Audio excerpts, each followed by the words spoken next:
Alright, hello everybody, it's Jeremy Gamer here, coming at you with another evaluation video on whether or not a certain thing is worth your money. In this episode, we're going to be talking about Call of Duty Black Ops 3, and is it worth it? First of all, if you're going to buy the last generation, which is the Xbox 360 version and the PS3 version, I'll leave that up to you on whether or not it's worth it, because those versions are kind of a degraded version of this game. Now, if you're planning on buying for PC, Xbox One, or PS4, allow me to explain why this game is worth your $60. Now, I personally bought it for $50 from GameStop. I bought a pre-owned version, and I have my Power-Ups reward card, and it discounts the game down to $10. And let me explain why it is worth that $50 to $60 that you are going to be buying this game for. So, first of all, there is 5 different modes from what I've seen. There is, of course, the campaign, the multiplayer, and the zombies, which is 3 modes. You might be like, wait a second, 5 modes? There is also, you will see in the future clip, there was also the Dead Ops Arcade and the free run. You could also play the campaign with 4 players, and the zombies mode is, of course, online co-op, 4 players. It reminds me a bit of the Halo matchmaking system, where you could play with random players on the campaign. I haven't personally played the campaign yet, so in the future, I will, of course, be doing a full campaign playthrough. I don't know why I'm developing this accent all of a sudden, but anyways. Now, so far, I've only played the multiplayer, and I could say that Call of Duty Black Ops 3 brings something new to the table. New to the Call of Duty franchise. I was personally kind of weary on buying this game because it was another futuristic shooter. I didn't want to be flying around on jetpacks, but since I didn't play Advanced Warfare, I never got my true taste of a future shooter. And this certainly brings something awesome to the table. There is, of course, like 9 specialists that you can choose from. It brings a bit of an RPG perspective into the game. And it's just leaking with content. And I have so many things that I need to explore in this game. I need to play the campaign still. I need to play all the multiplayer game modes. There is a ton of content here. And it is worth your $60 in my opinion, if you buy the full game. There was an event going on, a limited edition thing going on, where you could only buy the multiplayer for $15, and that was a great deal because you have all these game modes to choose from. You can't prestige. You're gonna have to buy the additional $45 pack that went on, but unfortunately that deal is done now, and you can no longer do that. So also, this is Gun Game that I'm playing right here, and this is one of my favorite game modes to play, man. So cool. It's just the amount of content here. Okay, let me break it down. You have campaign, like 9 to 10 missions to choose from, which means like maybe 8 hours. I'm going to be playing on hardened, so probably 10 hours of single player campaign. Hopefully it's going to be good. We don't know yet, or I don't know yet. So that's already 10 hours on, and then you scroll down to multiplayer, and you have, like, holy shit, a tremendous amount of game modes. Like, okay, there is Team Deathmatch, Search and Destroy. If you played Call of Duty, they're all those normal game modes. Capture the flags, domination, demolition, ground war. They even have ground war in this. But there is one thing I'm a little bit disappointed about, and it's the whole party game system and how there's not any of it, pretty much. There's only Gun Game and Mercenary Mosh Pit. Whoop-de-fucking-do. Of course, there's a specialist. As you can see, I have my specialist Sparrow, which is, of course, my favorite specialist, and that was not in a previous Call of Duty before. Like, let's take Call of Duty Ghosts, for example. You can make your own unique character, but not in this certain way. There's, of course, supply drops, and you can customize your character in whatever the fuck way you want to. You can make them a fucking Barbie doll if you wanted to, or you could make them a extremely cool badass, which is something that I personally like to do with my specialists.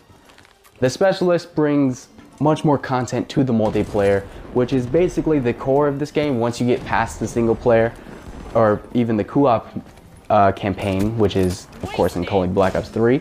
You play with 4 players, which was never in a Call of Duty before. That's kind of like, whoa, whoa, whoa. They really brought something new to the table here with this Call of Duty Black Ops 3 series, or Call of Duty Black Ops series. And of course, we can't forget about zombies.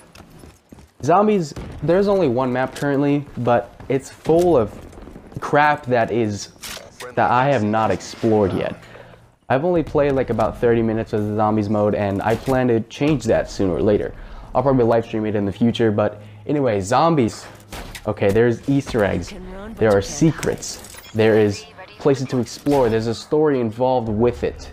Of course, in the new DLC, there is a whole shitload of new things coming with multiplayer, or zombies multiplayer.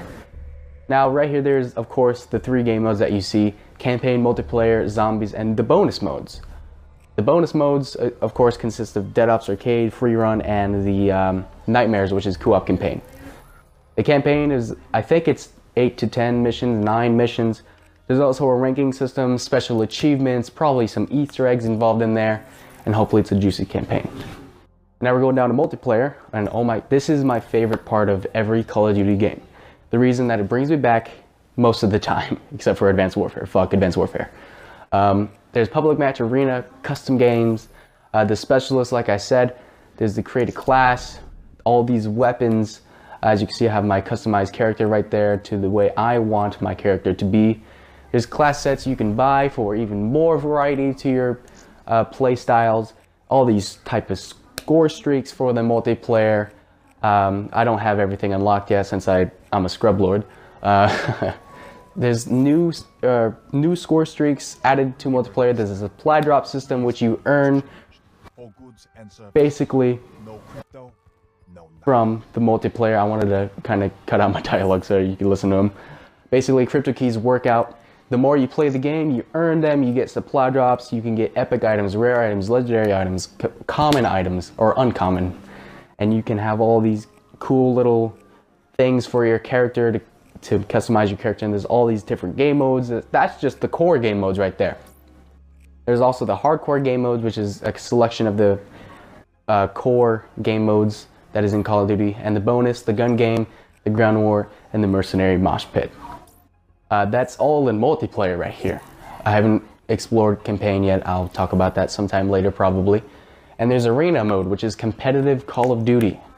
I personally haven't played arena that much, but I could tell that it's going to be a blast to get your little squad of like 5 people, I think, and you can just ditch it out in multiplayer and be all competitive like that MLG guy who yelled at his fucking screen.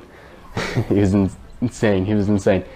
It's basically going to be a whole bunch of fun in multiplayer, which is what keeps me coming back every single time. There's also custom games, which is basically like a private match system. You can just get your friends and just fuck around and do whatever. There's also in the new Nuketown map, there's a little Easter egg that goes on there. I'm telling you, it's full of content. There's of course the theater mode, which was in the previous Black Ops series, which is awesome in my opinion. I loved it. I love to see all the funny pictures, all the videos that people made, all the awesome clips that people made. And we're going to the zombies here. There's this new bubblegum system. Like, it's kind of cool, I guess. I don't really like zombies too much, honestly, because of the whole weird alien kind of thing that goes on with it. I didn't like Extinction Mode in Call of Duty Ghosts. That was trash. But there's also the supply drop system, quote unquote, which is you have to have that liquid diminium thing in order to get more items for your gumballs or whatever you can have. All these gumballs, you can customize your kit, I guess, quote unquote, to whatever you want it to be. And basically, you pop these in your mouth for like 500, and you get an additional perk for a temporary amount of time. As you can tell, I'm talking a lot. There's a lot to take in here, and honestly, if you're buying it even for the last generation, it's going to be worth your $50. If you buy it for the last generation, I would wait for it to drop to 30 because it's a degraded version, and I've heard rumors that you can't actually play the single player on that game, which is kind of disappointing in my opinion. Basically, it's going to be a bit worse. But anyways, for the next generation of consoles and all that stuff, it's going to be worth your $50 to $60. There's also Dead Ops Arcade 2, which has the big old motherfucking monkey, and I've personally been loving Dead Ops Arcade 2. It's a great thing to be back in Call of Duty. This was a video about whether or not it's worth your money. I think it is, and thank you all so much for watching it. Without further ado, I will see you all in the next video.